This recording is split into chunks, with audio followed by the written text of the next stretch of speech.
It's interesting now about crypto. I don't consider crypto Bitcoin or Ethereum. Okay. Yes, they were the pioneering assets, but I'm considering crypto as the 12th sector of the S&P. It hasn't been declared that yet, but I think that's where we're going.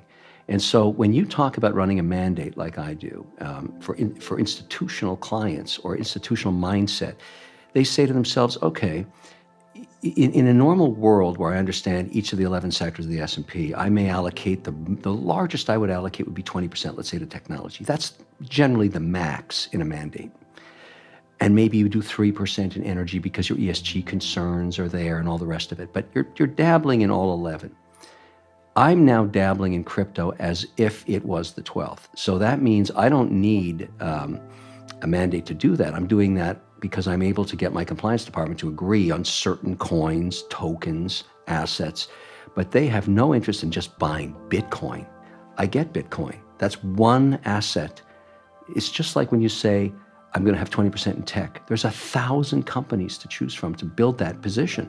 So for me now to actually get into crypto, I need multiple positions because I'm mandated to have diversification.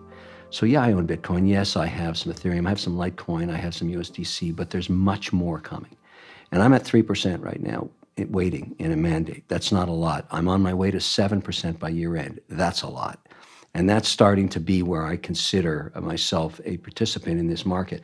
But I'm having to do it different than maybe you or Pomp or a lot of the guys that were pioneers. I don't have the option to be a cowboy. I can't do that. I have three problems on that front. Number one, I have to get my internal compliance officer to agree. Number two, I have to get my external auditor to sign the audited statements that then turn into reports to the regulators in every jurisdiction that I participate in.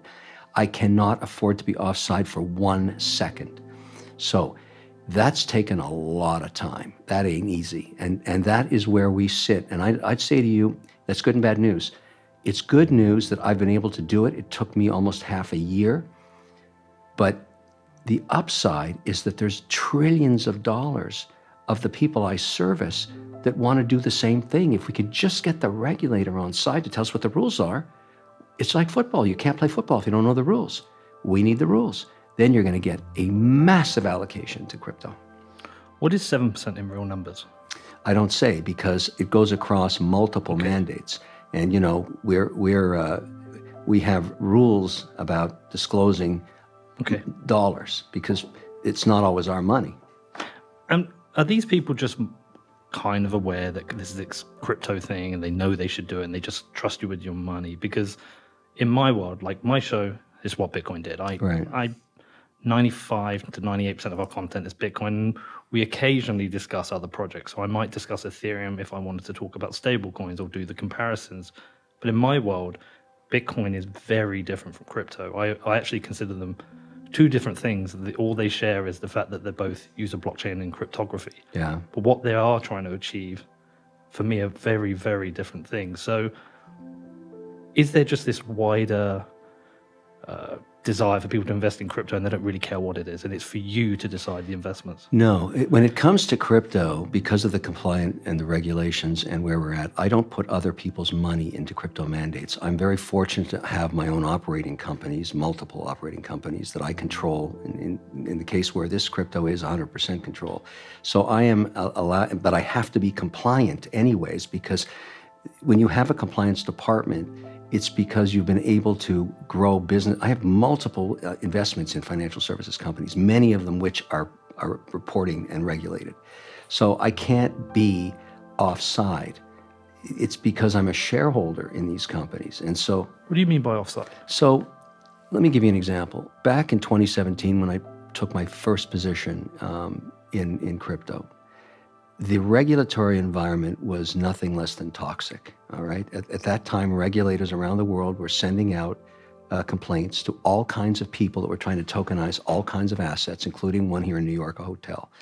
It was a poop show. And you can say a shit show. Yeah, it was, and you just can't get involved in that when you're reporting and being compliant in many other jurisdictions. And so that at that point, I was just, my own compliance department said, you got to stop talking about this stuff. You got to stay away from this stuff. This is just an environment that is brutal. Over time, in particularly the last 24 months, you've seen Switzerland, Germany, France, England, Canada, a jurisdiction that cooperates with regulators in the US in total harmony, launch ETFs with their primary asset being Ethereum and Bitcoin. So the tonality of that regulatory environment has changed dramatically. You're starting to see the regulator, talking about, let's discuss these asset classes, let's get into a dialogue about it. And as a result, I've been able to be more flexible about my own position and come out and disclose just a few months ago that I'd taken on a 3% position in our operating company of specifically Bitcoin and a few others. But I agree with you on the thesis you have on Bitcoin, because when I talk to, let me give you an example, which is, I think is very intuitive what you said there. Mm-hmm. Let's say I'm talking to a sovereign fund, all right? Let's say, and they have 500 billion, and they want to deploy into crypto for the first time, and they're going to put a small weighting, 1%.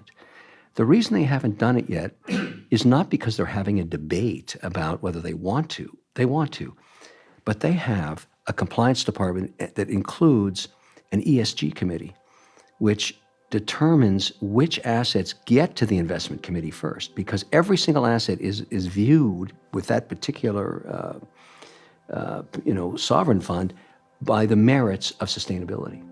And so just, at Bitcoin 2021, there was a huge debate going on. Elon Musk was involved. I'd made some statements about it because I'd learned from the pensions that they weren't going to get involved in it because it was not ESG compliant. The Chinese were burning coal to make electricity, to mine and get awarded coins.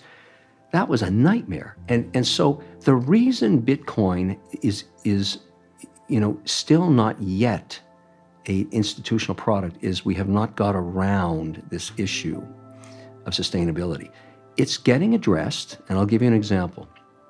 This is a shout out to a company I am a shareholder in, Hut8, all right? Jamie Leverton. Yeah, she's great. She is great. I met her through a real estate transaction, and we started having a discussion like you and I are right now about ESG. She said, look, I'm ESG compliant. But what I like about her company is that I can buy her equity, which I did at that time. I think I'm up 69% in the mandate that's in, because she claimed, and she was right, that she is in direct vol. In other words, the correlation between the price of Bitcoin and her stock price is 1-to-1.